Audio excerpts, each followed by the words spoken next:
Welcome to the Ladies Kickin Ass podcast, where we help you ignite your inner badass and create the service business of your dreams.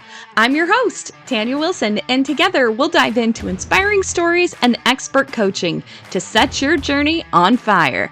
Let's dive in.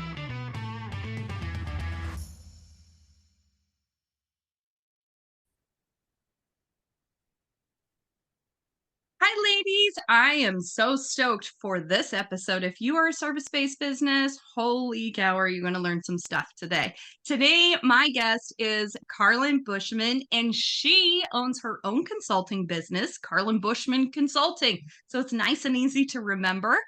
That's also her website, in case you're always wondering. She helps small to mid-size to medium-size to, I'll let her tell you the backstory of everything, businesses really identify where they're at and what they need to do to actually grow. So we're going to really dive into some tangible things today that pay attention if you're at that breaking point. I'm going to be real honest through this whole thing. We talked before we hit record here.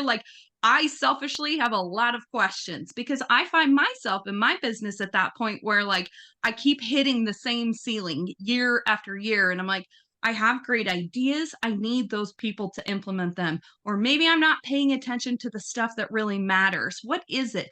And getting that outside perspective, I think when you've worked so long inside of your business to look at maybe the things that you just glaze over and you don't even think of as opportunities, that's when you need to hire someone like Carlyn to come into your business. So in addition to that, she's just a wonderful lady. She's always great about connecting people with other people that can help build each other's businesses.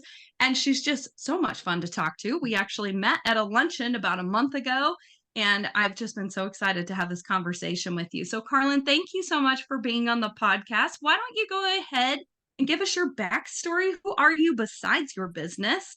And why do you love to do what you do?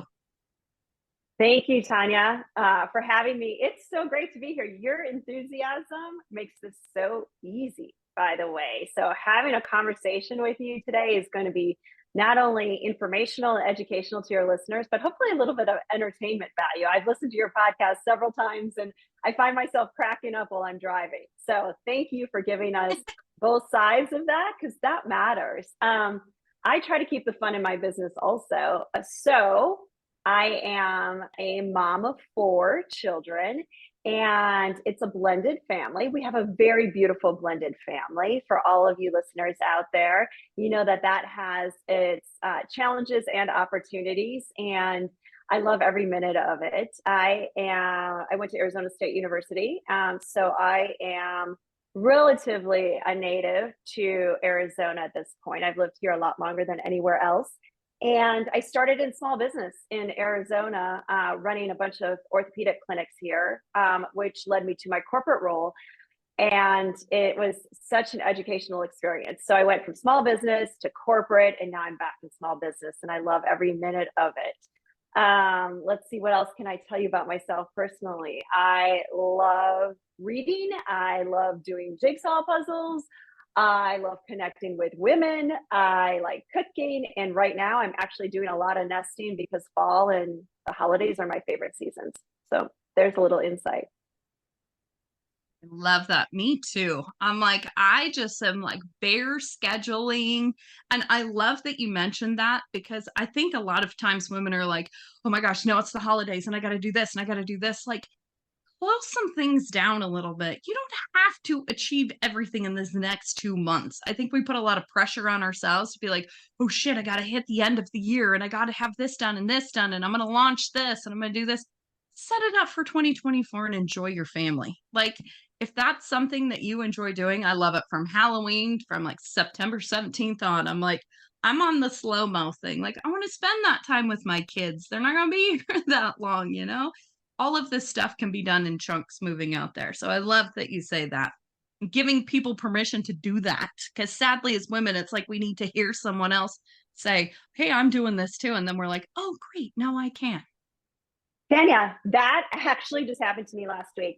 Literally last week, on this day last week, I was, oh my gosh, how am I going to hit my number at the end of the year? What are my sales going to look like? Who else can I reach out to? And I had a call with a group of women on Tuesday.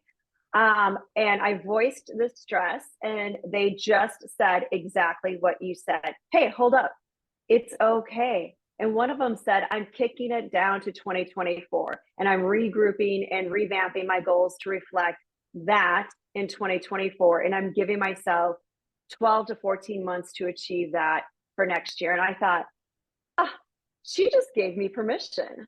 That is the beauty of working with other beautiful service-based businesses, that I was able to lean into that group of women, and they gave me that permission. Even though I know I could have granted that myself, it felt really good to be surrounded by somebody who is not judging me, thinking she's not going to hit her goals. I judged myself enough that way. I'm hard enough on myself to always try to feel like I need to accomplish everything. And I think that trickles over into our role as whether we are a mom or a caregiver or a sister or a family member, always putting all this pressure on ourselves to do and be the everything to everyone. And I'm sure any of your listeners right now, raise your hand. Unless you're driving, please keep both hands on the wheel, but raise your hand if you feel like this some days. And that is exactly why I went into business, is to not only talk about the tactical things that are important in female owned and operated service and product based businesses, but for this conversation,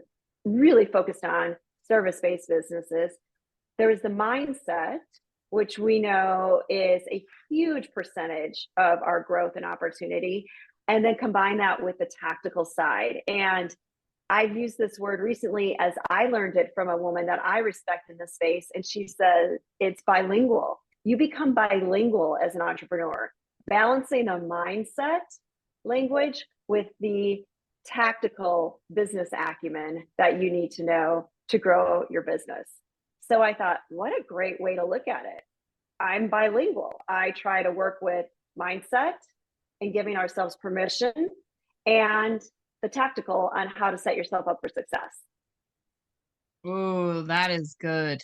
That is so good. So much of it in anything that we accomplish or work hard towards is mindset. You know, you hear so many people say, oh, I just need some motivation. I need this. Motivation is the change of mindset, because if you're going, you got to start. You got to do this, but you got to start doing something before you get motivated to do it, or else why would you be motivated to do it? That mindset is so huge. And we get hung up on this thing of like, oh shit, I don't know how to do this, or I got to learn how to do this, or I'm not as qualified as this person, or we're comparing year 1 with somebody's year 15. Be afraid to suck at something and then just keep trying to get less sucky at it. Alex Ramosi was saying that on a podcast recently, and I was like, oh shit, I'm good at being sucky at a lot of things, you know? But it's that, like, almost like doing it anyways. Like, you hear so many people say just do it scared anyways. Like, you gotta, like, I know I'm gonna suck at this, but I'm gonna get started. I know I'm gonna suck at this, I'm gonna get started. Because when you get started, then you start building the momentum, which gives you the motivation to get going on these things. Very good. And then take that motivation, Tanya, and go, hey, whoa, hold up. I just did that. And hit pause. I did it. Sucked or not sucked, I did it. Hit pause and say, I want to see you dance. I want to see you high five yourself. I want to see you like celebrate that milestone. I'm a huge fan of milestones. Document the damn milestone. I don't care if it's your first podcast recording. I don't care if it's your first podcast interview. I don't care if it's the first time you did a video on TikTok or Instagram. I don't care what it is. Like, it matters. These milestones matter. When is the first time you decided to join a women's networking lunch and you showed up and you pulled up to that restaurant or whatever it is, and you're sitting in your car and you're like, you know, I could totally bail. They wouldn't even care. I could totally like turn around, or I'm sweating through my shirt and this is awkward, or I have cramps and I don't feel myself. Like, this is real stuff. It happens to me. That's why I can say all these things, right? I pull up and I'm like, I don't know anybody there. And look, I met you. And I'm like, I just did that. I met an incredible woman. Milestone, boom. Because there's the days where you sit behind your screen of your laptop or your desktop or in your cubicle or in the co-working space, and you're like running this company of yours by yourself, and you're thinking, this is hard, and entrepreneurship kicks up all my stuff, and I'm alone, and I'm not sure what to do next, and I am 100% distracted. pull out your milestone doc, use that for your motivation. Say, oh my gosh. And mine dates back to, at this point, I think it dates back to like 2015 or 2017. And I have not been perfect. I forget to do it. And every so often I think, I need to remind myself to go back there. That becomes my playbook of motivation to think through. 4 years ago, I did that. And look what I'm doing today. Totally different. Yes. Oh, I love that idea of a milestone journal. If it's something like open your notes thing in your phone and just set it up like right now, even like when you quit driving, but set it up. Like, I'm going to do that. I never even thought about doing that. That is such a good idea to be able to go back, because in our heads, we're like, oh, well, we messed that one up and I failed at this and I did this. And our brain just goes to this default negativity all the time. And it sucks. Like, make a conscious choice to celebrate those things. Because, man, especially like people that are high performers and they wanted, like, they get one, they go to the next one, they get one, they go to the next one. I think a lot of times when we're really trying to hit that big goal, like, how many times has this happened to you, Carlyn, that you set this big goal and then you hit it and you're like, huh, thought that was going to be a bigger deal than it was. And you just kind of like brush it under the rug and you move on. And it's like we wait to celebrate till we hit the number or we hit the customer or we hit the whatever we're looking at, hit the scale number or whatever the hell it is. And then you look at it and you're like, it's almost like you're disappointed because you've made it out to be this big thing. But if you celebrate the milestones along the way, when you're like, oh my gosh, I have my first 6-figure month, like, that's badass. I remember when that happened to me more than when I hit my 7-figure year. And I had totally even forgotten about it until my old business coach was like, the biggest thing I remember about you is that first month you hit that 6 figures in your service business and you called me and you were just so excited. He's like, I never heard you do that when you hit the $1 million mark in your service business. It was the 6 figures that mattered more to you. And I was like, I didn't even wrap my brain around that. But for him to point that out to me, I was like, oh my gosh, because it was totally true. I was so elated with that. And it wasn't even what the goal was in the first place, but that milestone meant so much more. So we've really got to be cognizant of remembering what those things are, and writing them down is a great way to remember them. And share that shit. You have Yes. to share it. There is no reason. I'm so jazzed you brought that up. There is no reason you can't share that with somebody else. Like, shame on us for not sharing that at some point, and more than once. There's such a difference between like bragging and sharing and celebrating. And I want to share that with you. But if you don't let me know that you've had your first 6-figure month, I don't get to do that with you. And you know how Yeah. I receive it, if I'm going to judge it, if I'm going to celebrate it, if I'm going to dismiss it, whatever it is, that's on me, not you. So share it with me. And then you don't have control over me on how I'll respond. I get to do that on my own, by the way. So share it with me. So it gives me the opportunity to celebrate you. Because if I would have seen you post about something like that or voice record a message to me, you know, even in IG about that, immediately, you don't know what gift you just gave to me. You might have given me motivation. You might have given me, oh my gosh, I just talked to this incredible woman who just hit her first 6-figure month. And I might have shared that with another person who gave them motivation. You don't know where that's going to land.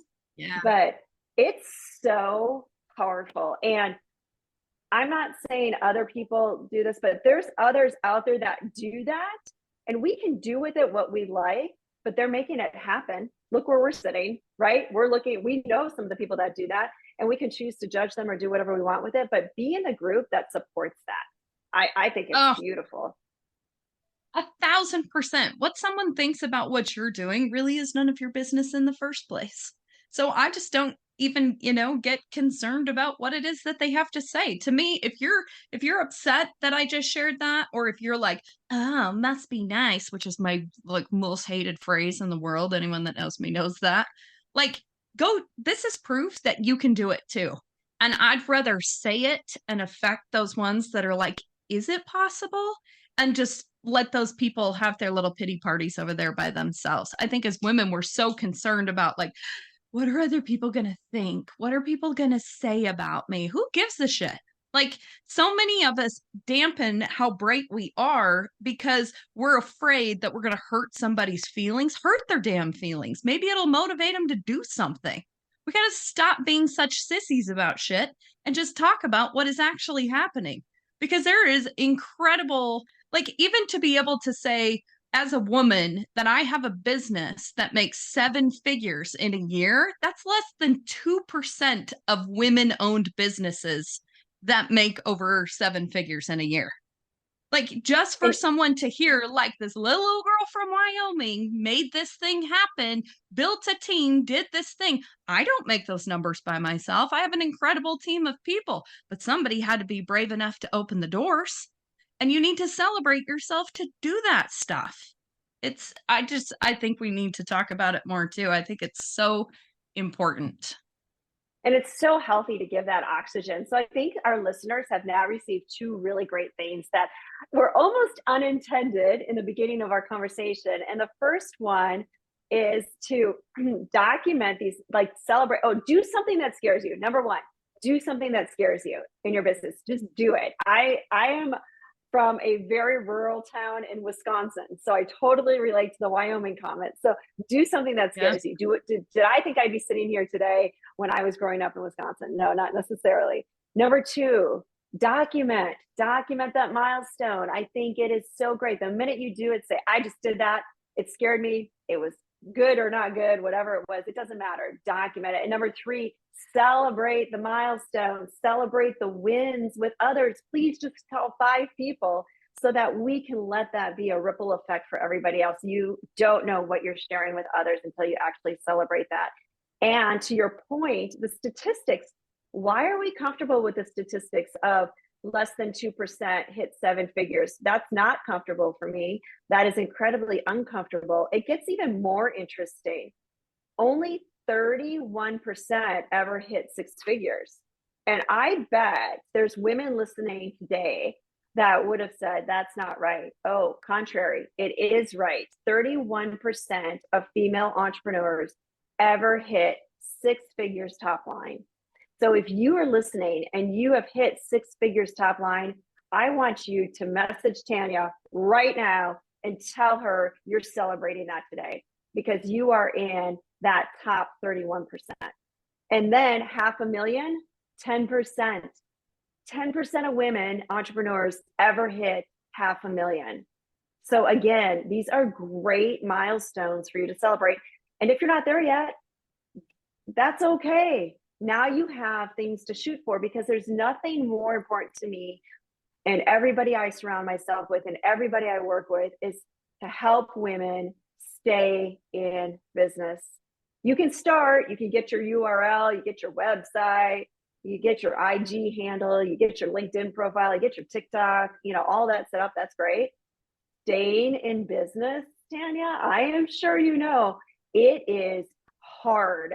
And it is my mission to move that statistic up and to the right by helping women stay in business. That is something that I loved. And I remember you saying to me when you started explaining what you do for business is that you help women stay in business. And I was instantly drawn to that, because if you know statistics, half of them fail within the first year. What is it, like 80% in 5 years or more than that? And like 4% last more than 10 years. So with all these crazy numbers that we have here that are like, we look at it almost like the odds are stacked against me. I'm not going to do this. But what if we shifted our perspective a little bit, thinking I could be one of those 4% that stayed in business for more than 10 years. How do I do that? And I think that's one of the biggest problems that we have in staying in business is that sometimes as business owners, we can't get out of our own head to ask people for help when we get to a point. And this is something that I shared with Carlyn when we started this, is that I know I'm at that point in my business. I have been in business for 7 years. We doubled in size the first 4 years we had a business. And then we hit just over $1 million. Then we hit $1.6 million. This year we'll do about 1.3 million, which I'm still real happy with, even after the COVID downslot and the home market that it is. But it's still hovering in that same area. Can we be a $5 million business? Hell yes, because there is plenty of work to be done. Like the Phoenix market is not getting smaller, and that's where we're at. So I definitely want to be able to take it to that next level. But I know for sure I need people that honestly, as a business owner, I don't know who the hell to hire and what questions to ask and what to even look for in these people. I know that there's potential. So how do I find these people? I know that that's something that Carlyn can elaborate on with us, because there are opportunities to have those C-suite level people virtual. There are different things that you can ask a consultant like Carlyn, like, this is where I'm at in my business. And because of her background, she can look at the business on the outside and look at it and say, whoa, okay, let's stop for a second, evaluate where we're at, who does what where, and then see the gaps that you might not see, and then inform you on who to look for. And she has the expertise of being able to help you find those kinds of people, or at least, some people get hung up on, I do this, get hung up on like, what is the job ad supposed to say, because we don't know. So this is where you get to a point in your business where you're like, you feel like you just keep hitting your head on the top of the car. It's getting bumpy and you just keep hitting it and hitting it. That's a sign that you need to have someone step in from the outside and look at your business. So I know that you have all kinds of different services around this. Let's start first with, like, you look at 4 pillars inside of a business: technology, financials, marketing, and management. How does someone, let's just start with the first one.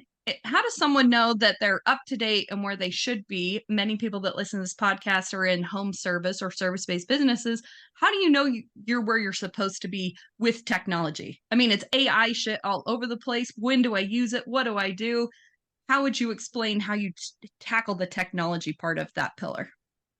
Well, first and foremost, thank you for doing all the research on my website and knowing that those are my 4 pillars, because in any business, those 4 key areas, that's what drives your business. You can pretty much put everything under those 4 buckets and you're going to be able to address your business. And if any of you have ever seen the show Queen's Gambit, this is actually what happens to me when I am, and I don't want to say laying in bed because that might sound awkward, but sometimes when I'm thinking about a client, a customer, somebody that I've had interactions with, I almost look at their business and I can see the pieces moving around to get them grounded, to figure out how they're going to set the goals and how to grow. So those chess pieces move around between financial, technology, marketing, and management, because it's constantly a movement of those 4 pieces to keep you growing and setting your goals and keep you growing, etc. Technology.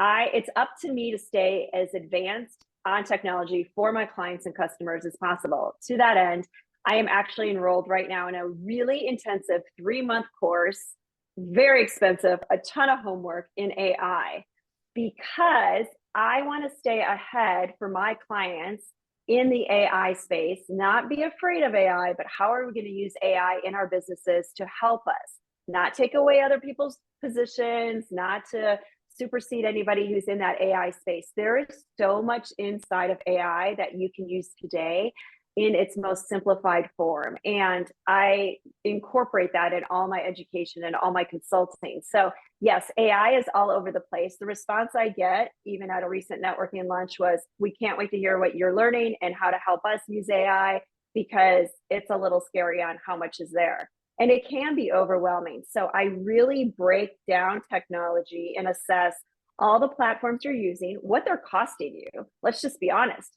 Technology platforms and technology in general can be a slow bleed. So at the end of every year, sometimes twice a year, we do an evaluation of all your tech platforms, what they're costing you. Are you exhausting all the features and benefits?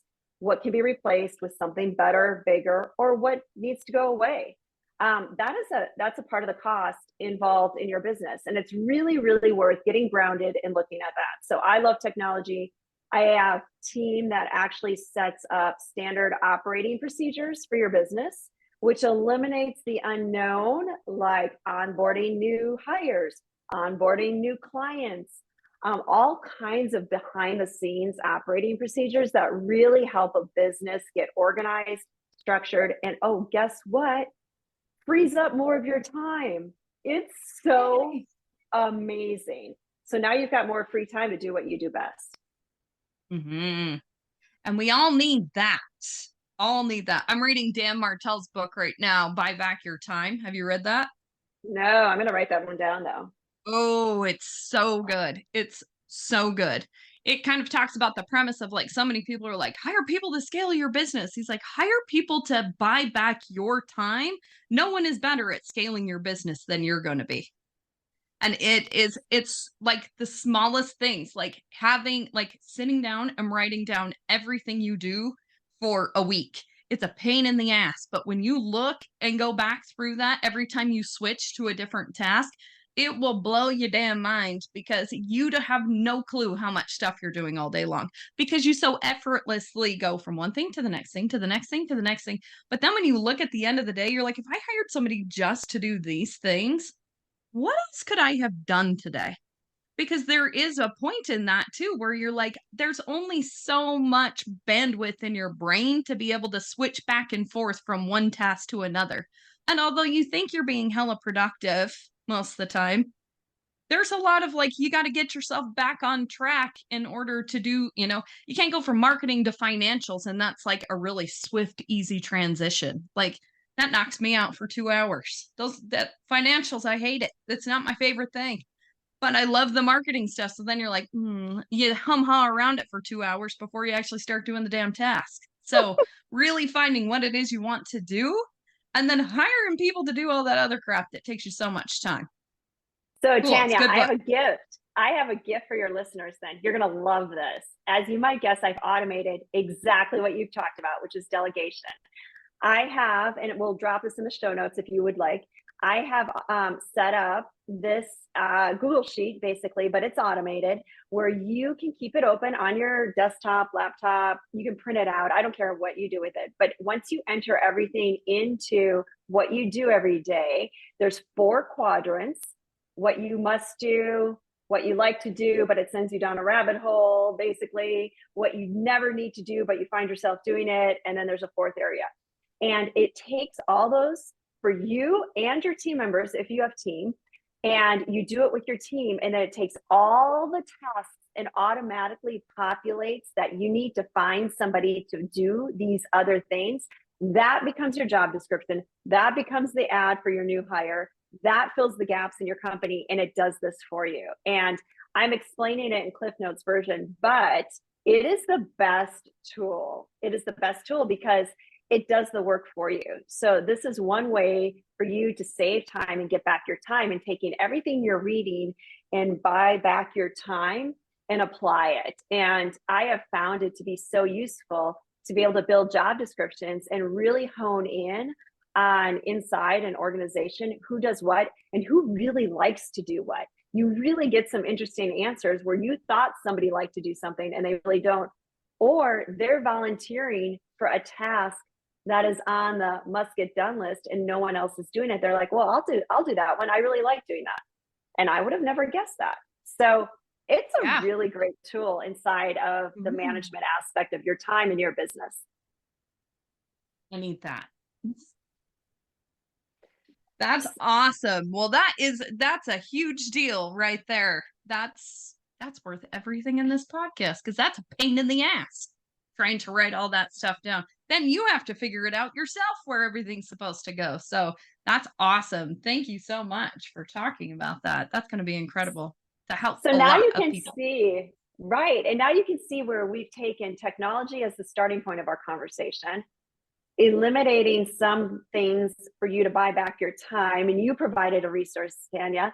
And now I tie that into management, right? So now we've dropped in. So that's when I'm saying Queen's Gambit and moving the pieces of chess. What happens is we start with a conversation of technology. Now we're over talking about managing team and who's the next hire, or who doesn't need to be hired, or can I use technology in lieu of hiring another full-time person, or can I automate a customer service option in some of this space somewhere? So it's really taking a look at all these things from a different perspective versus you as the founder and CEO. And if you love marketing, and obviously that doesn't surprise me because you're really good at that, and you're the face of the company and getting out in front of new leads, business development, wonderful collaborations and contacts, that's exactly what you should be doing because you're so good at it. And you're the only one who can really do that. Yeah. And I think that's where we have to stay. Like, find the stuff you love to do and know enough about what needs to be done so you don't get taken for a ride. Also, and make sure that you have very good references and you check people out first.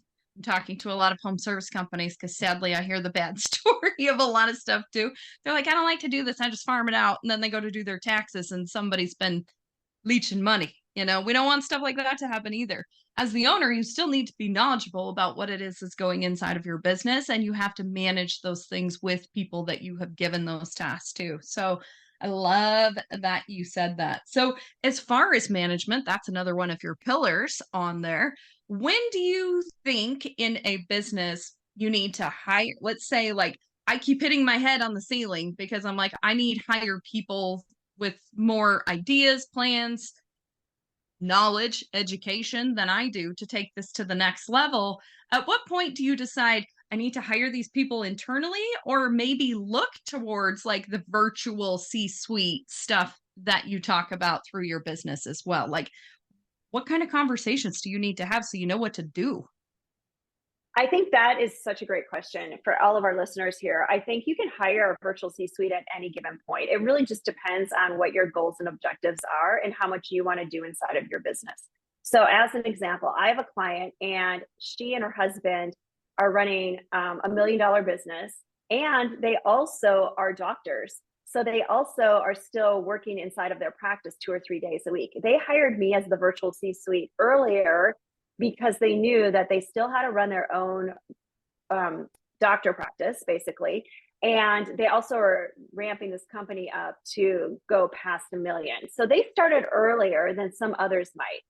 Also, you want to look at your existing team. So do you have somebody on your team that eventually you see them as a GM position or as an ops person or as a fractional role in your organization? Well, it's a really good time to bring somebody in from the outside who has that virtual C-suite experience to work with you as the founder. And then you start to develop your team inside. And when I work with companies, Tanya, I'm not married to you forever. I want to get you up and running so that there is great development of your own team so they can continue to take on these additional roles and grow inside your organization. There is nothing better than helping people succeed inside your own organization. So I'm a firm believer on bringing somebody in sooner than later. And let's say you've got a great person who starts as, and this has happened to me, starts as a VA, virtual assistant, or an executive assistant, or a social media manager or email marketing, whatever the role it is that they've started with you. And they've been with you for a while. They know the voice of your company. They know your clientele or customers, and you see potential for them. They've been with you. They've proven their loyalty. Like I said, they know the voice of who you are. They know your expectations, and you think they have an opportunity to be a CMO. And, not right out of the gates, but you want to get them lined up for success inside of your organization. It's a great time to bring in a virtual C-suite person like myself to help you set up goals and objectives for them to continue to grow inside your organization. So it's not forever outsourcing necessarily, because what I would love, nothing more, is to see you continue to grow. And then we continue to focus on the fractional CFO or the fractional COO. And each of those spaces has its role and its timing. So let's say you have a great bookkeeper and he or she's doing a fabulous job for you and they're doing this. Is it time, or do they have any interest in growing their skill set to become more involved in your financial decisions, present you month-end financials, and give their opinion on your business where they see the gaps, right? Now you're actually acting as a CEO, as things are presented to you, the data is presented to you, and you're making decisions, and others are bringing that, for you to evaluate. Like you said, you need to keep your finger on the pulse of every aspect inside of your business and be vulnerable enough to outsource and research to get help, but also be aware enough to look at your existing team and does anybody like that exist within? And if the answer is no, okay, then let's make that a priority. Say you outsource that role for 12 to 18 months with the intent of eventually bringing it in-house. Fabulous. That's a win-win.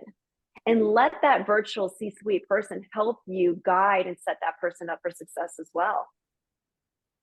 Ooh, so good. So good. Because sometimes you just pull the trigger and you're like, maybe shouldn't have done that. Or I don't know how I'm going to pay for this person. I think that's a lot of it in the home service industry. Anyways, it's like, those people are like, that's a 6-figure position if you're hiring them inside. And that's a tough one to bite off sometimes. So there are options, you don't have to stay stuck. You're never stuck. It is a matter of reaching out and looking for and knowing that this availability of virtual anything really exists anymore in the world that we live in today. So that's an excellent part of Carlyn's business, that if you find yourself kind of like what I'm describing my business is at, reach out to her so that she can help you. She can evaluate stuff and then give you an honest opinion of where you're at. If you don't need it, she'll tell you that too, but it never hurts to ask and to reach out to people. And I think many times as owners of the business, we're like, oh shit, we'll figure it out ourselves. And then 6 months from now, you're still like figuring out for myself and you still don't have an answer, where you could have cut that 6 months off, already talked to Carlyn, already made a decision about something, and you're 6 months into it now rather than 6 months of trying to figure it out. Like, you don't have to do everything yourself. And that's one of the biggest pieces of advice in the world as a business owner.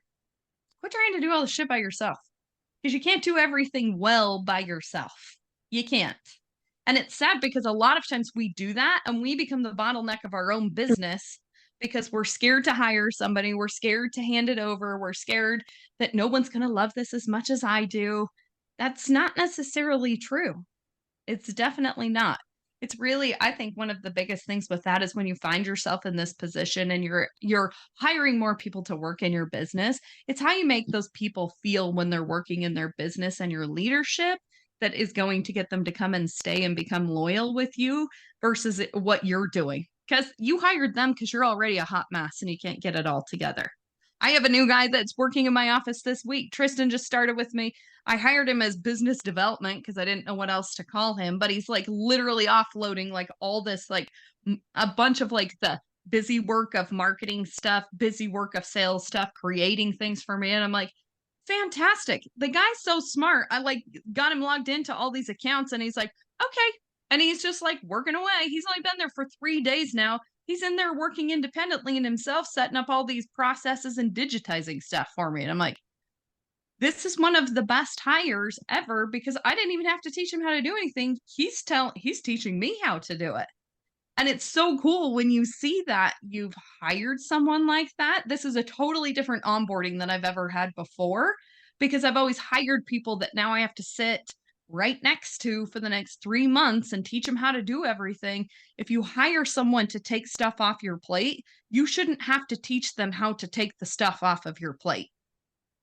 And although he's more expensive than I have ever spent before in an administrative position, holy shit, is it given me so much more time to work on stuff. It's so cool. Well, and now you've just described the mindset side of all of this, right? So the tactical piece was you brought him in, you offloaded a bunch of things, and he's off to the races and he's already doing stuff, which is great. Your mindset going into the office today, going into the office tomorrow, showing up next week, showing up at the end of the month is different. That means when you're presenting to your own sales leads, your own biz dev, you're showing up differently. You're not showing up distracted going, oh my God, I have 45 minutes, 47 minutes to be here. I'm thinking about everything I need to do back at the office. I'm not really present for this conversation. I'm not doing my best on my sales conversation here. I'm not doing best in the presentation I need to give to this particular group. I don't even know if there's another opportunity for speaking engagement because I haven't had a chance to even think about something like that. Your whole mindset shows everything. and for our listeners, I'm actually looking at her online right now as we're having this conversation. Your whole body language changed where all of a sudden, as you started talking about offloading the scary side of hiring somebody expensive and the reward of offloading and having that time back to be able to do the marketing you need to do, or to be able to do the biz dev that you enjoy doing, you changed.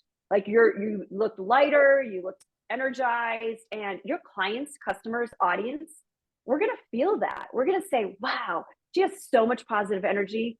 How can I not say yes? Right? Without saying, wow, she has a lot on her plate, and I can't imagine her taking any more clients or customers because she looks totally stressed out. Well, I'm not going to sign up with you if I think you're a totally stressed out human being. I'm not so sure I want to refer to you. How's that going to look for my clients who I send over to you that you're going to have to deal with a stressed out owner? Not fun for anybody in the service-based business. I would highly recommend cancel a call before you show up stressed out. That's not good for anyone, right? Specifically yourself. Yes. I'm so glad that you brought that up, because if you find yourself at a point, and I did at the beginning of 2023, that even last year, it happened around this time last year at Thanksgiving. So I offered to host Thanksgiving. Side note, this will all tie back together, I promise. I offered to host Thanksgiving, and I'm like, I'm going to rent a cabin up in Pine, Arizona. I just wanted to go to the mountains. Like, I love the mountains. That's my home. And I was like, I just want to feel like I'm at home for Thanksgiving without having to go to snowy Wyoming. So I was like, I'm renting a cabin. You guys come up if you want to. I'm going to cook Thanksgiving dinner. And they were like, okay. And I know my mother-in-law was like having this panic attack because all the time she always says to me, I know you're really busy, but like, I don't know how you do it because you're so busy. But, like, I truly believe I know she didn't think I was going to be capable of pulling this off because I told her all the time how busy I was. Nothing means more to me than my family. And just the thought of her thinking that I was unable to pull this off, like to cook Thanksgiving dinner, to me was like, what? Like, how dare you? But then I did it to myself because I keep telling her how busy I am all the time. So that was my big goal at the beginning of this year. How do I make this team stronger? Well, me coming back a little bit. I don't need to have all this stuff on my plate. I can't, because I can't focus on the things that I truly love and enjoy, trying to do everything. So if you find yourself saying, I'm so busy, I'm too busy, or people feel that or hear that from you, you have to really sit down and take life inventory of what you're doing all day long, every day. And how can you offload that while still building that business and not losing yourself in the process? And Tanya, it happens to all of us. And it happens to all of us during different parts of the year or seasons. And just like everything, humans have seasons too. You had a season last year where that was the norm for people to say, oh, I don't know, you might not want to ask her, she's so busy, or oh my gosh, don't bother her right now, she's so busy. And that happens. That happens to me. It happened to me over the summer, and I know better, and it still happens to me, and it's okay to be vulnerable about that. So for anyone listening, if you find yourself recognizing that people are saying to you, oh, I know you're so busy, but like, don't beat yourself up for it. Just acknowledge it. It's the first step. Yeah. Just acknowledge it. And that's okay. And then give yourself some grace because you're not alone. We're all here for you. I promise we've been there. We've done it. We'll be there again. But as long as you continue to recognize this and become aware of it, now, just like what you did, you put steps in place to be able to negate that, and it becomes less of an issue and less of an issue and less of an issue. But I mean, let's be honest, whether you're in your 30s, your 40s, your 50s, your 60s, you can't just take all that hardwire learning and behavior you've done for the last 30 to 50 years and say, oh, I'm going to change that in a week, or I'm going to change that in 6 months, or I'm going to change that in a year. Honey, that is not going to work. It takes practice. It doesn't happen overnight. It's going to happen again. It's okay. Like, it's totally okay. Yes. The thing that gets better about that is that you recognize when you start doing it again, and you can recover from that a hell of a lot faster once you start recognizing that it's happening again. Do you find that with yourself? 1000%. And I also find that I'm much more open talking about it and joking about it. Sometimes I'm like, oh, okay, good job, you. Good job, you. And I share that with other humans who are there for me, willing to hold me accountable, like, and being just very transparent. Like you said, I'm very transparent. Like, I know, and people call me out on my stuff, and I'm okay with that. I can't take it personally. If anybody has had an opportunity to read the Four Agreements, or if you haven't read it in a long time, the Four Agreements is an incredibly quick read. It's easy to do now over the holidays, over a weekend, on an airplane, in the car. You can listen to it while you're walking. And one of the Four Agreements is don't take things personally. So Yeah. just remember that. Don't take things personally. So Tanya, my commitment to you is if or as we continue this relationship and have these Mhm. conversations, I promise to call you out if you appear to me or I feel like you are so busy. Like, you are so busy. I don't know how anybody gets any of your time. I'm calling you out. I'm calling you out on it and saying that's kind of tough. Thank you. Thank you. We all need those people that will do that. I was talking to a friend of mine and I'm like, how many of us have like we have this circle of like we say they're our circle, they're our support system. I'm like, those are our yes people. That's what they are. When you refer to those people like these are my support people, I'm like, first of all, they don't support you in shit.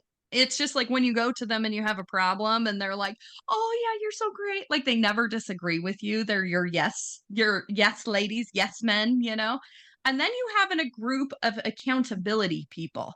And this is something, Carlyn, that I just feel like in my heart that our relationship will grow into as well is you find other women that are doing business like you are doing. And man, if I don't drop a podcast episode, my friend Joanne will be like, what the F? Like, what are you doing?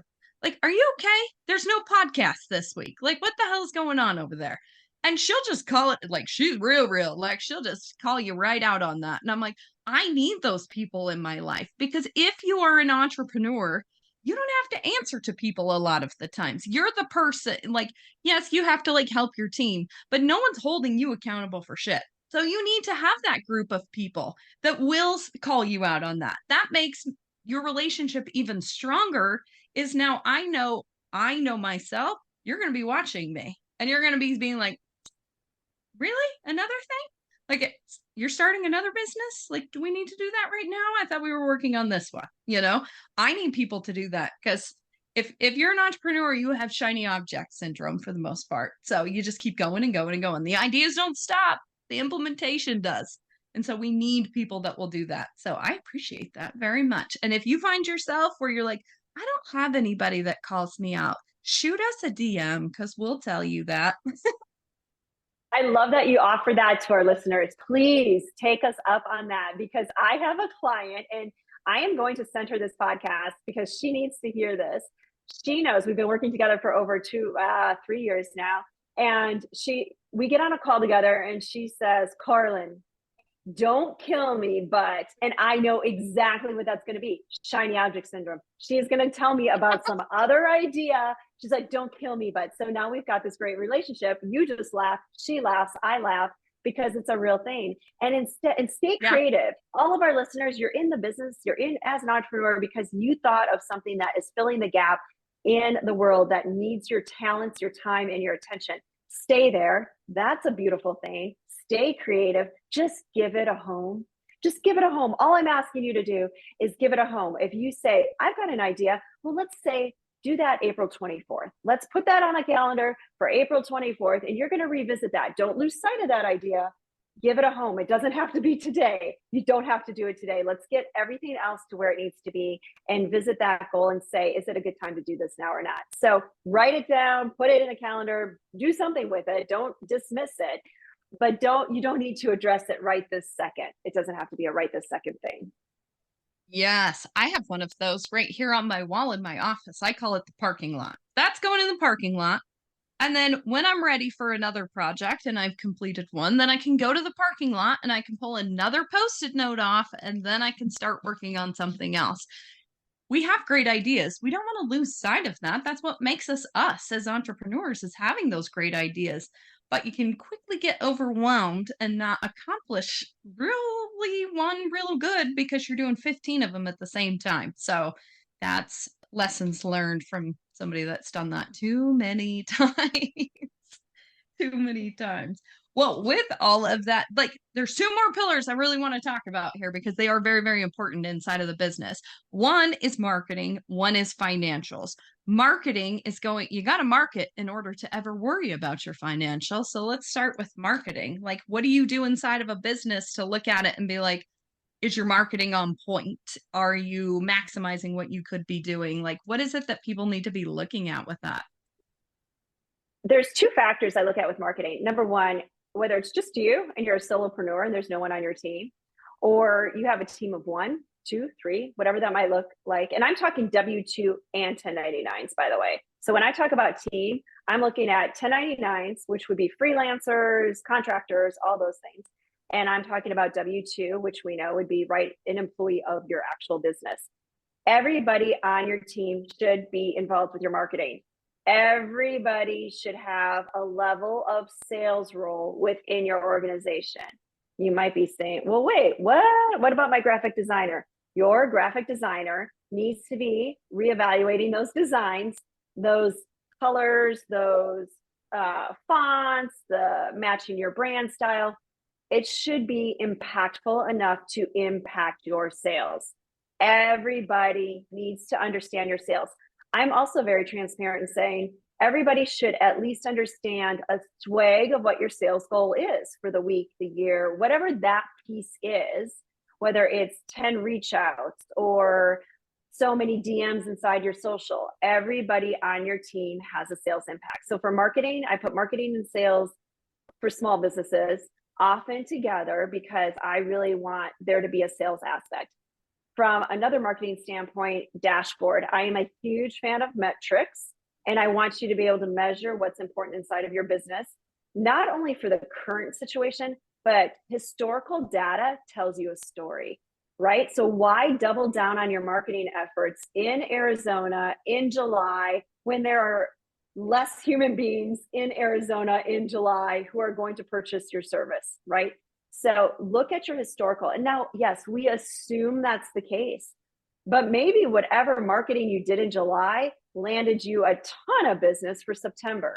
Well, then we want to double down in July, but you don't know any of this until you start measuring those metrics. So what I am saying is whether it's social media metrics, whether it's trade show metrics that you go to, whether it's email metrics, website metrics, I want you to start a dashboard today.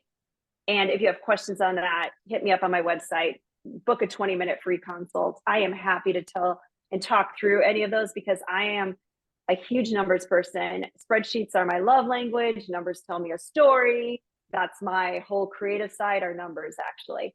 So for marketing and sales, I'm really big on everybody in your team and yourself, if you're a solopreneur, has to have that sales role. Number 2, measure those metrics in your marketing to make good decisions. That's what I look at for marketing. That's your starting point. Let's get grounded in that first before I tell you all these whimsical tactics and hacks and interesting things to do. I don't want to go overboard. Let's stay grounded. And if you're looking for a time to get grounded, now's the time. It's never too late to revisit the basics. I do it all the time in my business. I go back to the basics. Yes, they need, and just because you set it up doesn't mean it's done. Like, you're always revamping, always going back, but you got to know where you're starting at. So if you're spending money on marketing, where's it going? Like, what is it getting you? How are you measuring this? So many people in the home service business, someone came into their office and pitched them on doing either AdWords, SEO, or social media marketing. They signed up with them. They don't get shit for reports. They just look at it and say, how many new followers do I have this month? Oh, I only got 12. Like, that's how they're measuring stuff. And it's not their fault. They just don't know what it's supposed to be. That's one of my number one questions whenever I work with somebody that does marketing. I know how to do it. I just don't want to do it by myself all the time. So I drive my marketing guy, poor Thomas, bless his heart, I drive him nuts. I'm like, I need a report. Show me how to do this. Okay, you're doing SEO. Besides backlinks, what else are you doing for my website? Like, where else are you showing up with this? Because I need to justify this amount of money for what you're doing to this. How long is this going to take? What are the expectations?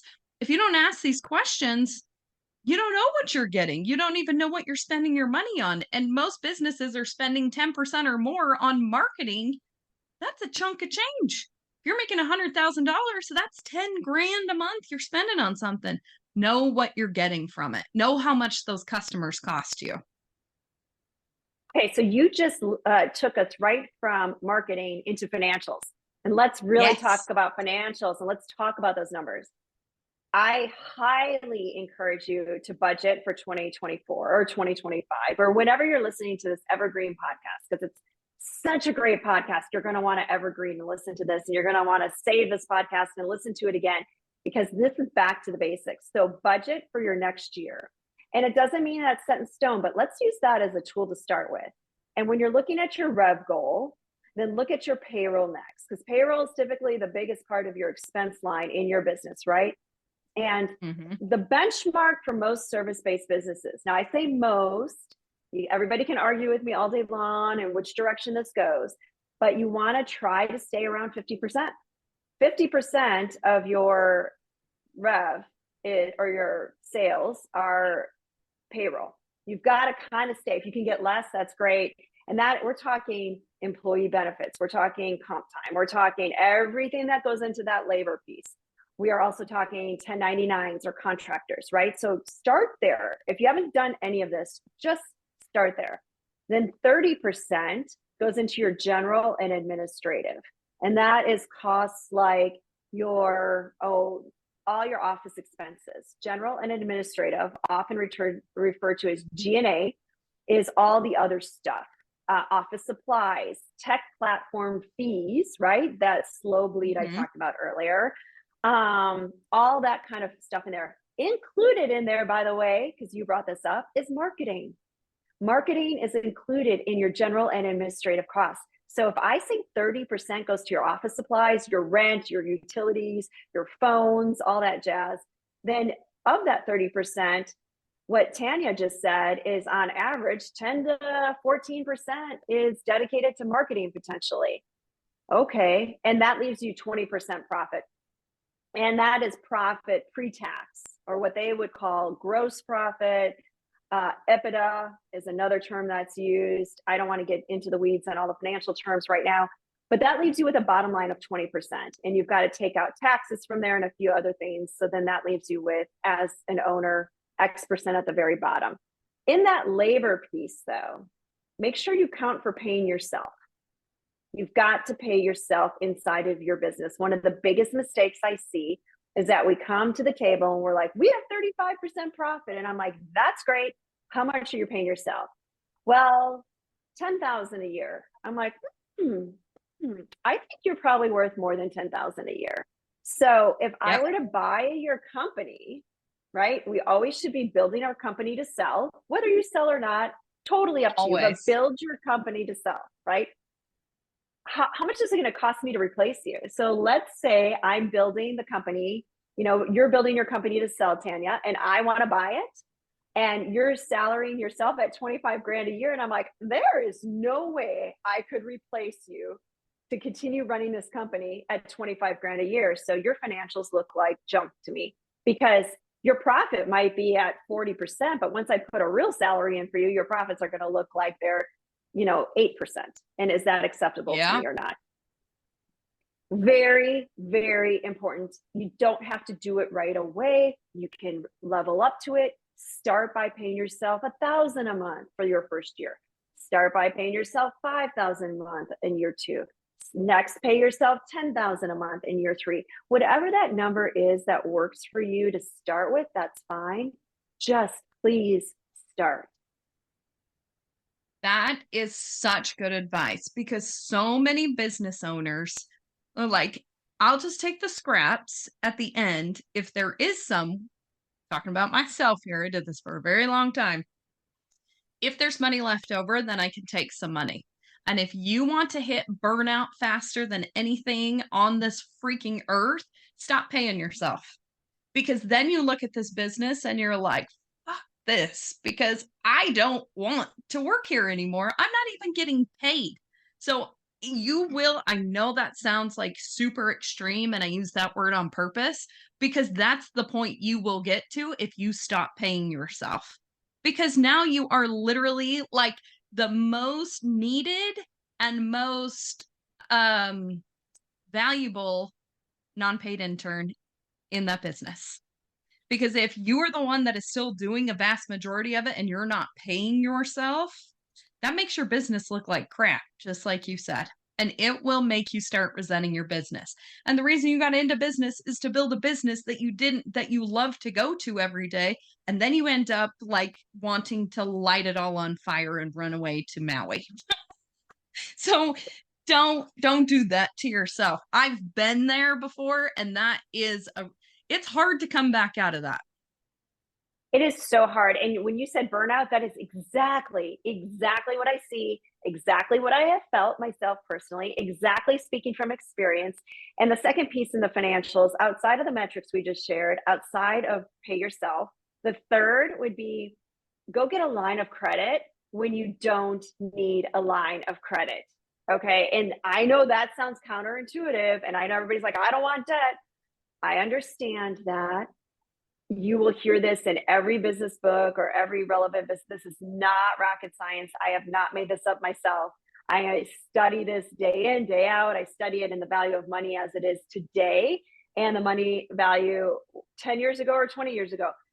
Go get yourself a line of credit when you don't need it. It is the best time. You don't have to tap into it, but have it there so you A, can pay yourself, B, hire when the opportunity presents itself, C, if you're in any kind of service-based business and you need equipment or additional things, or you have an opportunity to sign a lease for a space that really makes sense for your growing team, you want to be able to have that available to you. You don't want it to be a time of desperation. So I cannot encourage that enough. I myself am super sensitive to not wanting debt ever in my company, ever. And I understand that fear. And I grew up with that mindset. I have had to overcome the fact that it is not a bad thing to go get that line of credit, specifically when you don't need it. Yes, because as a business owner from experience in the service industry, the number one part of stress that makes me not sleep, has literally made my hair fall out, is freaking out about financials. There is no worse feeling in the world that it comes Thursday night and you have payroll on Friday and you're like, how the hell am I going to pay someone? And you now empty your entire life savings into your banking account so that you can pay your people. And that is another way to get burnt out and start feeling very resentful to your business. Have that protection. I love that because from experience, I've done that shit in times of desperation in that same situation. Oh shit, I can't make payroll on Friday.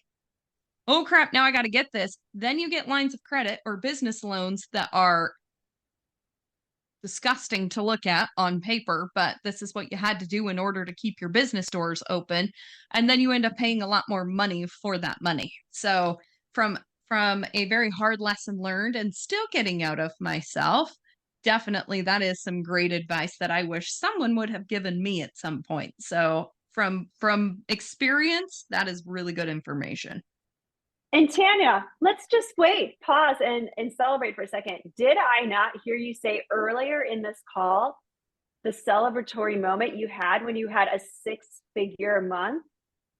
Yeah, that's because you've learned all these lessons. You've put this stuff into place. You've had to learn the hard way in some aspects, but the reward was that celebration and your growth. Like, hold on. Yeah. So we use these situations. I don't want to say failures because you can say fail forward. We've used these. I've used them. I had a product-based business, still kind of do, where I over purchased inventory and it was a disaster. I could never speak to the cost of that and all the things to that had I not done that and made that mistake myself. So for anybody listening, mistakes are part of it. It's okay. let us just help you, either prevent additional ones or learn from them or ask for help. People out there have been there, done that. We've got your back. Everybody has your back. There's so much help available. Don't feel like you have to do this alone. Yes, that's just should be a great just ending of all of this. Don't think that you have to do this alone. Like literally, it can be as simple as you and I meeting at a luncheon that we both decided to stop being chicken shits and get out of our car and go in and be the only girl in the room that you actually know. And then you meet wonderful people that you have no idea how they're going to impact you in your life. This conversation for this group of women, for listeners on this podcast, to potential working relationships between you and I in this business. I'm like, I need you on my team. It's incredible. And you never know when these people are going to come into your life. So just really always be open and seeking out relationships with people. Nothing will build your business faster. We talk about technology, we talk about financials and marketing and management and all this shit. Those are out there. It's the thing, but none of that matters whatsoever without investing in building relationships with people. We say and we hear so many times, like, your network is your net worth. It's where you show up in life.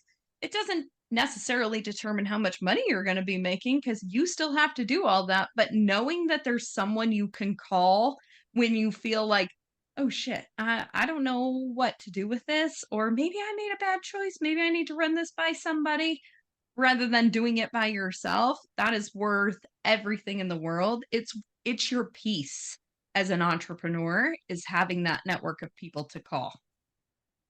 I couldn't agree with you more. And I love that. And absolutely, I look at relationship marketing as your number one, right? Being true to those you serve, your messaging, your authenticity, your vulnerability. It makes you a real human. So thank you. Yes, it certainly does. Oh, this has been so incredible. I'm going to listen to this like 5 times. This is a good one. This is so good. So if someone is like, oh my gosh, I'm at this point, I relate a lot to what Tanya's saying. I know that I need Carlyn in my life. Like, where is the best place to find you? Absolutely. Of course, my website, carlynbushmanconsulting.com, and my handles everywhere. So Instagram, LinkedIn, a little bit of TikTok, not a whole lot, Facebook, all Carlyn Bushman Consulting. It's really, really easy that way. Please connect with me. Certainly for service providers, if you're not on LinkedIn, I encourage you, as founders, owners of your companies, use LinkedIn as a service-based platform. That is very, very helpful for relationship building. Of course, Instagram is too. So I would say the primary places I show up is Instagram and LinkedIn.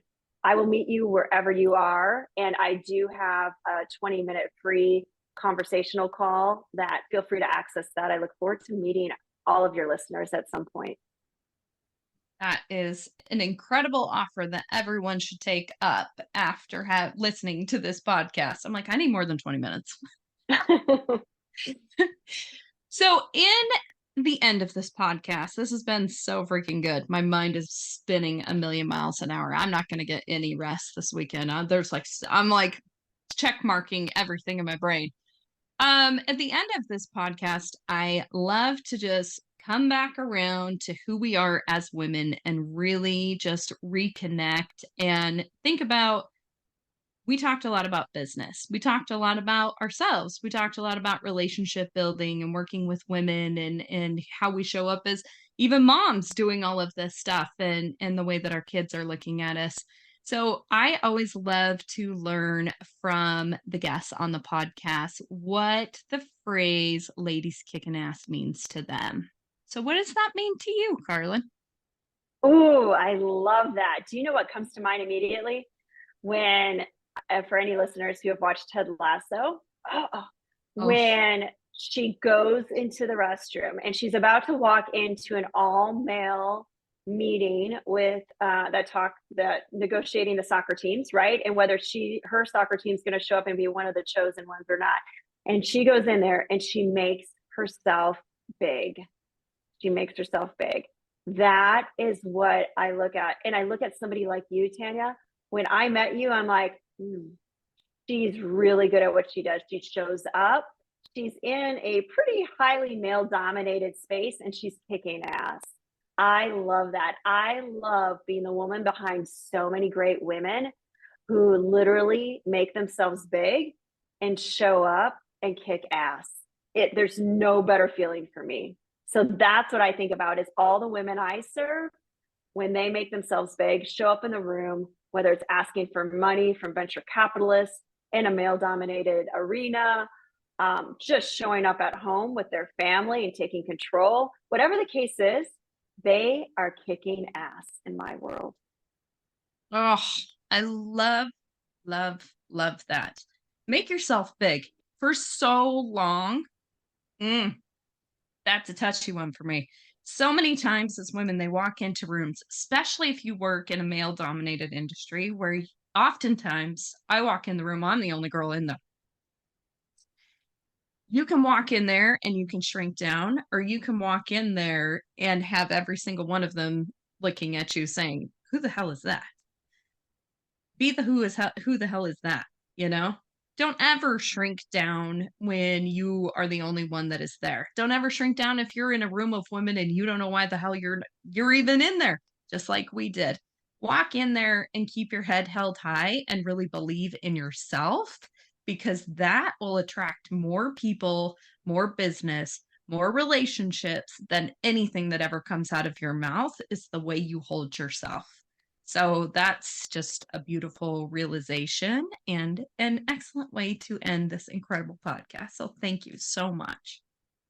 Thank you. You're going to make me cry. Woo, thank you. Well, good. We can be babies together then.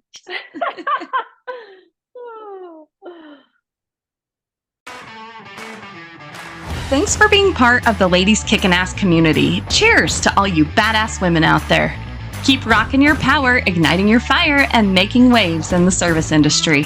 If you loved today's episode, please do me a quick favor. Take a screenshot, post it, and tag us at Ladies Kickin Ass. Be sure to include the link to your favorite episode. Your support in spreading the word means the world to us as we aim to empower even more women. Hit that subscribe button to stay tuned for more kick-ass episodes.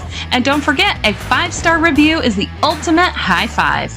Connect with us on social media. All the links are in the show notes. Thank you for being part of our tribe. Now go kick some serious ass, lady.